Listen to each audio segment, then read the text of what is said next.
안녕하십니까. 자, 이번 강의는요, 페이지 56페이지입니다. 56페이지 6번부터 보도록 하겠습니다. 그죠?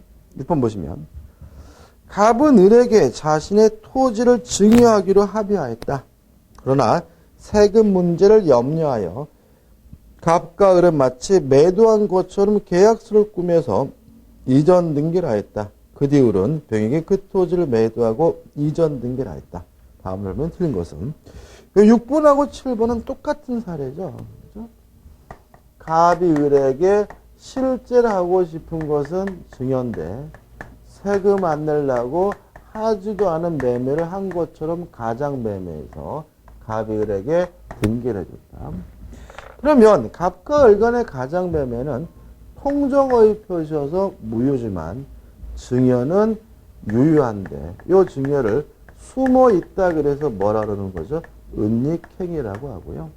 따라서 을 앞에 이루어진 등기도 무효가 아니라 뭐죠? 유효합니다. 따라서 을은 확정적으로 이미 뭘 취득하게 되죠? 소유권을 취득하게 되는 거죠. 따라서 을이 병한테 팔아먹은 것은 자기 물건은 자기가 팔아먹은 것이니까 병은 선이든 악이든 묻지 않고 뭘 갖게 되죠? 소유권을 취득하게 되는 거죠. 아주 간단한 사례이지만 시험 문제 가끔 출제되고 있으니까 유의하시기 바라고요. 틀린 것을 보시면 4번 질문 보시면 갑은 을을 대의하여 악의 병을 상대로 등기 말소를 청구할 수 있다. X입니다. 병은 선악 불문하고 소유권을 취득하기 때문에 악의 병에게도 등기 말소를 뭐 할 수 없어요? 청구할 수가 없는 거죠. 7번 문제도 똑같아요. 답을 보시면 4번 만약 병이 악이었다면 병은 위 부동산의 소유권을 취득할 수 없다. 이게 답이죠. 그래서 이 부분은 뭐 사례가 똑같고 다양할 수가 없으니까 정확하게만 정리하시면 되겠죠. 그 다음에 우측에 이제 8번입니다.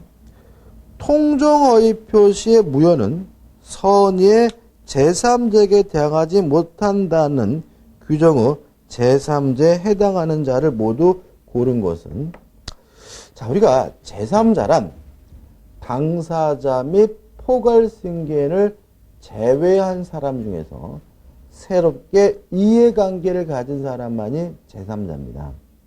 따라서 통정허위 표시 후에 이해관계를 가졌다면 제3자가 되고요. 통정허위 표시 전에 이해관계를 가졌다면 제3자가 아니에요. 따라서 통정허위 표시 후인지 전인지를 따져보시면 되겠죠. 그럼 기억보자고. 통정허위 표시에 의한 채권을 가압류했어요. 이 사람은 언제 가압류했죠? 통정허위 표시 후에 가압류했으니까 제3자겠죠. 네 번은 통정허위 표시에 의한 설정된 전세권에 대해 저당권을 설정받은 자예요. 그럼 이 사람은 언제 저당권을 설정받았습니까? 통정허위 표시에 의한 전세권 설정 후에 저당권 설정받았으니까 뭐가 돼요? 제3자인 거죠. 답은 뭐예요? 1번인 거죠. 디귿번 대리인의 통정허위 표시에서 본인은 물론 제3자가 아니고요. 1번 통정허위 표시에 체결된 제3자를 위한 계약에서 제3자는 새롭지가 않죠. 그죠? 우리가 제3자를 위한 계약에서 배우겠지만 제3자를 위한 계약에서 제3자는 그 계약에 이미 포함되어 있는 사람이고 새롭지 않기 때문에 제3자가 아닙니다. 답은 1번이 되는 거죠. 자, 넘기셔서 이제 9번이 나오는데 이 9번도 좀 우리가 좀 꼼꼼히 보세요. 이 9번은 솔직히 실질적으로 제3자의 개념에 대한 전부를 한번 모아본 거예요. 그래서 일단 기억은 개념이죠. 다 맞는 겁니다. 다 나오는 게. 제3자는 누구냐? 허위 표시의 당사자 및 포괄승계인 이의자로서 허위 표시에 의하여 외형상 형성된 법률관계를 토대로 허위 양수인과 새로운 법률 원인으로 이해관계를 갖게 된 자를 의미한다. 맞고요. 중요한 키포인트가 뭐죠? 새로운이란 말이죠. 따라서 통정허위 표시 후에 이해관계를 가졌다면 새롭기 때문에 뭐가 돼요? 제3자가 되기 때문에 니은번 가장 저당권 설정행위 기한 저당권 실행으로 경락받은 사람은 가장 저당권 설정 후에 경락받았기 때문에 제3자가 되는데 반해서 디귿번 허위 표시인 채권 양도 계약이 체결된 경우에 채무자는 채권 양도 전에 돈을 빌렸다. 새롭지 않기 때문에 제3자가 아닌 거고요. 리을번 가장 매매 후에 가등기를 취득한 사람도 뭐가 되는 거죠? 제3자가 되겠죠. 왜요? 가장 매매 후에 뭘 했으니까요? 가등기를 했으니까요. 그 다음에 이제 추가되는 것은 이제 뭐냐면 미음번인데, 자, 이런 문제입니다. 가등기 설정 계약을, 이런 얘기죠. 먼저. 예를 들어 가지고, 통정어휘 표시 가장 매매 후에 가등기를 했다면, 요 가등기란 사람은 리을 뭐가 되는 거죠? 제3자가 되는 거죠. 근데 미음은 예외가 있다는 거죠. 만약에 요 가등기가 가장 매매 후에 이루어졌더라도 그 설정 계약이 가장 매매 하기 전에 이루어졌다면 이 사람은 제3자가 아니라는 것이 우리 판례의 입장입니다. 따라서 미음번 보시면 갑이 부동산 취득을 위하여 을로부터 금원을 차용하고 담보조로 당해 부동산의 을 앞으로 가등기를 격려하기로 약정한 다음, 그러면 가등기 격려 약정이 먼저 있는 거죠. 가외 채권자들이 강제 집행을 우려하여 병에게 가장 양도한 후, 그죠? 순서가. 그 다음에 을 앞으로 가등기를 격려했다면 이 사람은 가장 양도 전에 설정 계약을 했기 때문에 제3자가 아니라는 게 판례 입장이라는 걸 좀 기억해 두시기 바랍니다. 그 다음에 비읍번도 뭐 당연한 것이고 시읍번도 다 가능한 겁니다. 그죠? 그 다음 우측에 보시면 이제 10번이 남아있죠.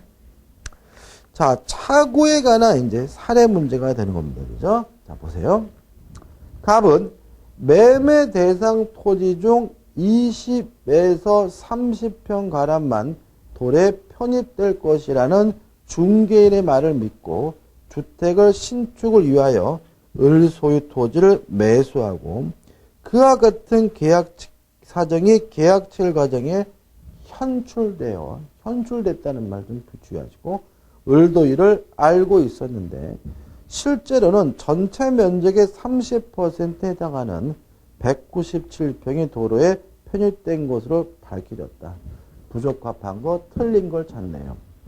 자, 그럼 이 사람은 땅을 왜 매수했어요? 20에서 30평 가량만 편입될 줄 알았죠. 근데도 몇 평이요? 197평이 편입됐어요. 그러면 토지를 매수하게 된 동계착오인데 동계착오를 이유로 취소하려면 그 동기가 표시가 되거나 상대방으로부터 유발돼야죠. 근데 문제에서 어떻게 해요? 계약 체결 과정에서 현출되어 동기가 상대방에게 표시가 됐네요. 그 다음에 또 이것이 착오를 이유로 취소하려면 뭐 해야 돼요? 중요 부분이어야 되는 거죠. 중요 부분이 되려면 뭐가 있어야 됩니까? 경제적 불이익이 존재해야 되는데 교재에 나와 있는 내용 보시면 명백히 뭐가 있죠? 경제적 불이익이 있으니까 중요 부분이죠. 그 다음에 또 중대한 과실이 없어야지만 착오를 이유로 뭐 할 수 있어요? 취소할 수 있는데 우리가 이렇게 기억하기로 했죠. 누군가를 믿었기 때문에 확인 안 한 것은 과실이고 중과실이 아니다. 그죠? 따라서 교재에 중개인의 말을 믿고라는 말이 나오죠. 따라서 이 사람은 확인 안 했다 하더라도 중과실이 아니기 때문에 착오를 이유로 뭐 할 수 있는 거죠? 취소할 수 있는 거죠. 그럼 답만 보면 되는데 5번 동계착오를 이유로 표의자가 법률행위를 취소하려면 당사자들 사이에 그 동기를 의사표의 내용으로 삼기로 하는 합의까지 이루어져야 된다. X. 표시가 된 것만으로 충분하고요. 뭐냐? 합의까지는 필요가 없죠. 자, 자, 넘기시면 이제 11번 문제가 나옵니다. 요 11번 문제는 우리가 뭘 시사하냐면, 문제를 푸실 때 반드시 문제를 꼼꼼히 읽어보시고 확실하게 확인하셔야 돼요. 우리가 이제 아무래도 이제 시간이 부족하다 보니까 문제는 안 보고 지문만 보는 것도 분도 계시고요. 마음이 급해가지고 대충 보시는 분도 있는데, 민법에서는 문제를 정확히 읽는 것만으로도, 이해하는 것만으로도 문제를 반쯤 먹고 들어가요. 특히 요 착오 문제에서 동기 부분에 대해서는 문제를 잘 읽으셔야 돼요. 보자고요. 11번. 갑은 현재 A시의 그린벨트로 지정된 토지가 해제되면 많은 차익을 얻을 수 있다는 소문을 듣고 그러한 사실을 내색하지 않은 채 이렇게 나와있죠. 그럼 여기서 이제 그린벨트 이렇게 나오면, 그린벨트가 해제될 줄 알았는데 해제가 안 됐나 보다. 무슨 착오죠? 동계착오고요. 동계착오를 이유로 취소하려면 표시되거나 상대방으로부터 뭐가 돼야 돼요? 유발돼야 되죠? 근데 문제에서는 뭐예요? 내색하지 않은 채라고 명백히 나와 있죠. 따라서 동기가 표시되지 않은 겁니다. 따라서 동계착오를 이유로는 뭐 할 수 없어요? 취소할 수 없는 거예요. 그 다음에 A씨의 그린벨트 내의 토지를 소유한 을가 교섭하여 10% 비싼 가격으로 매입하였다. 두 번째 문제가 생겼네요. 가격이 10% 비싸대요. 시가 가격에 관한 착오는 중요 부분의 착오가 아니기 때문에 요거를 이유로도 착오를 이유로 뭐 할 수 없어요? 취소할 수 없는 거예요. 따라서 가장 타당한 것은 4번 갑은 매매계약의 착오를 이유로 취소할 수 없다. 요게 답이 되는 거예요. 근데 이거를요, 문제를 정확하게 읽지 않으면 지문 보면서 이게 왜 하자담보 책임이지? 이게 뭐지? 막 이렇게 나온단 말이지. 그죠? 다른 거 다 틀렸어요. 일단 보자고요. 답은 4번이 끝난 거고, 간단히 끝난 거고, 1번. 갑은 을에게 하자담보 책임 물을 수 있다. 토지 자체에 하자가 없죠. 그러니까 지가 상에 된 동기가 잘못된 것이지 땅 자체가 잘못된 것은 아니니까 하자담보책 물을 수는 없고요. 2번 갑이 자기에게 중과실이 없음을 입증하여 매매계약을 취소할 수 있다. X죠.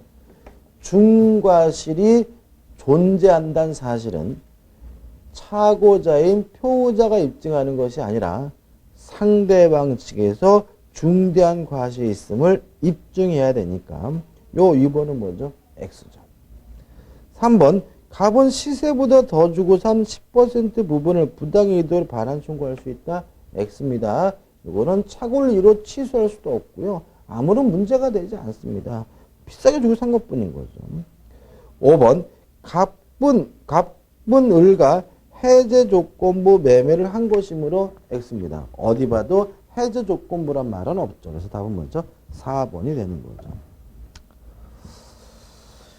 12번입니다.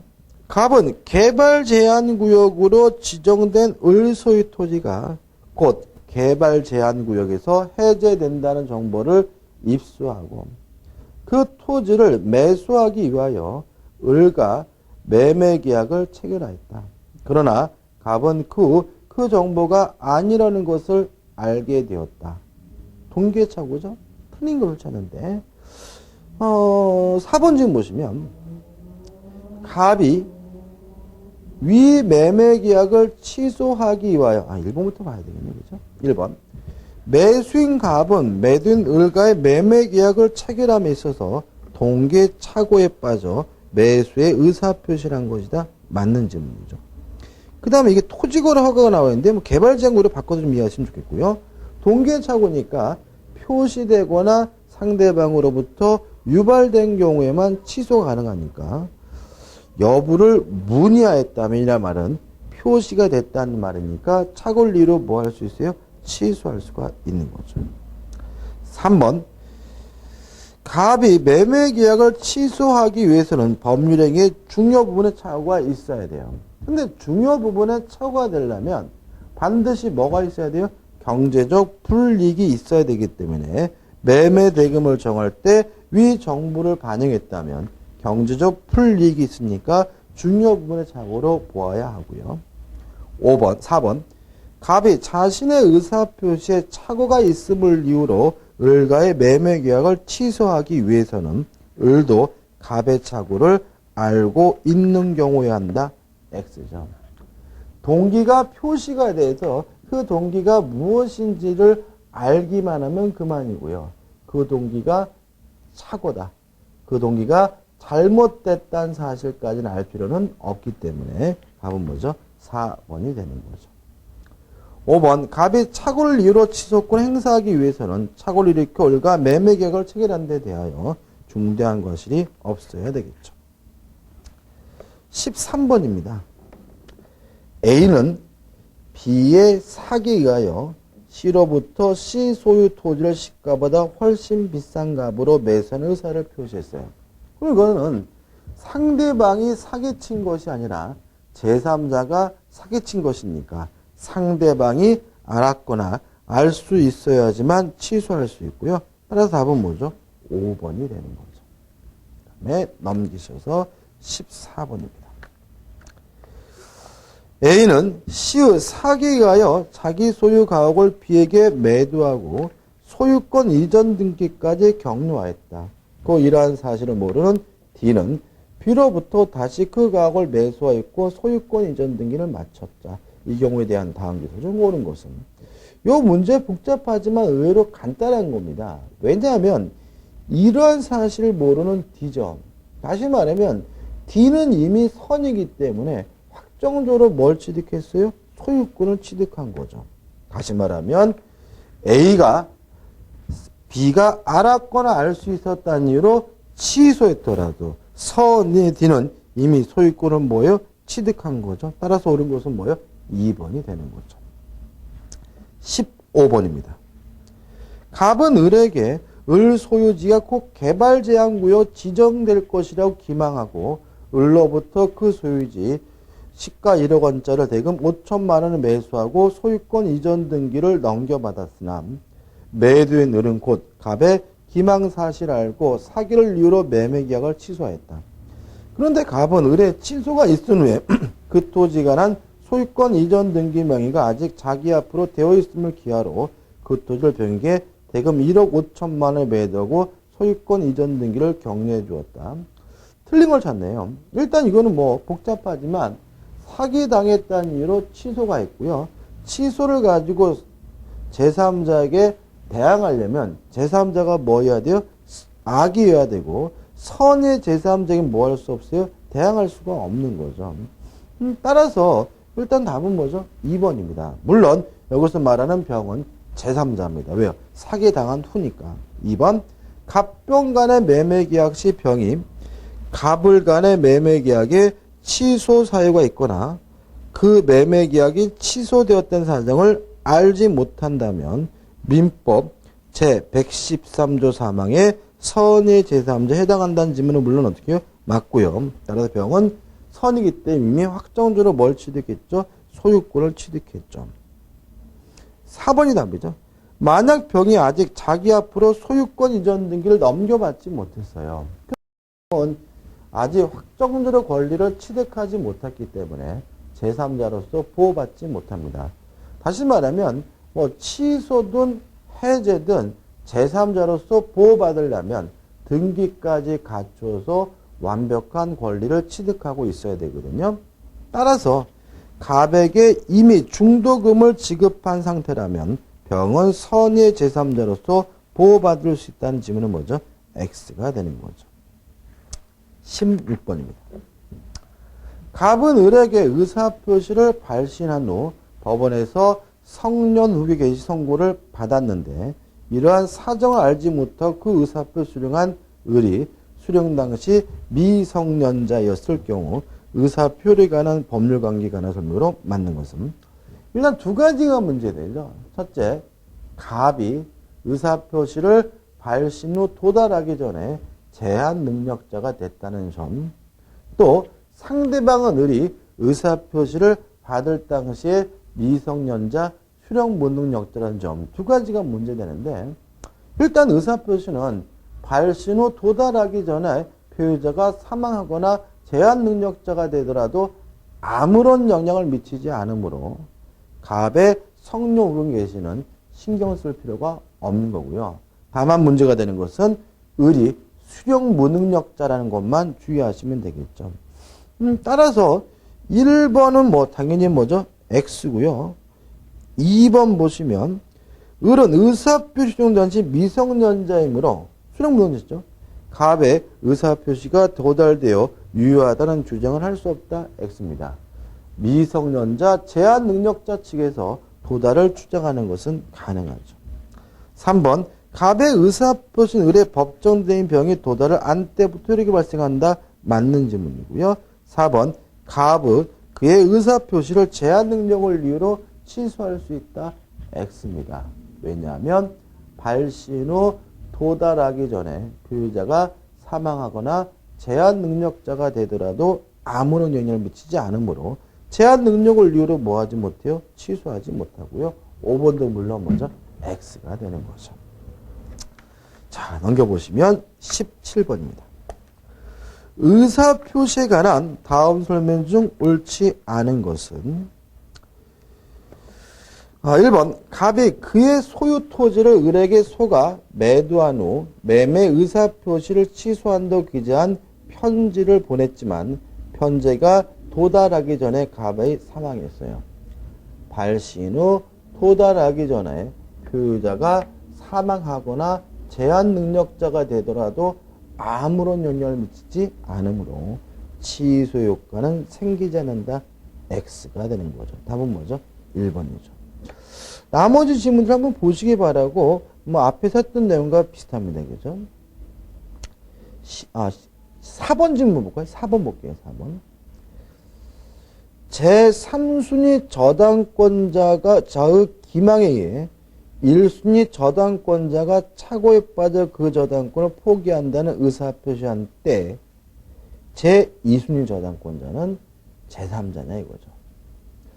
제3자가 되려면요. 새로워야 합니다. 그런데 2순위 저당권은 기망에 의한 포기한다는 의사표시 전에 이미 설정 등기가 되어 있는 사람이기 때문에 제3자가 아니고요. 제3자가 아니라는 말은 선이라 하더라도 뭐 받지 못하냐면 보호받지 못해요.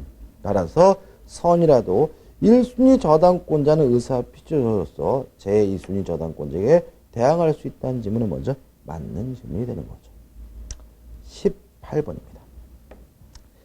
갑이 자신의 X부동산 을에게 증여하여 을 명의로 소유권 이전 등기를 해 주었고 을이 그 부동산을 병에게 매도하여 소유권 이전 등기를 해 두었다.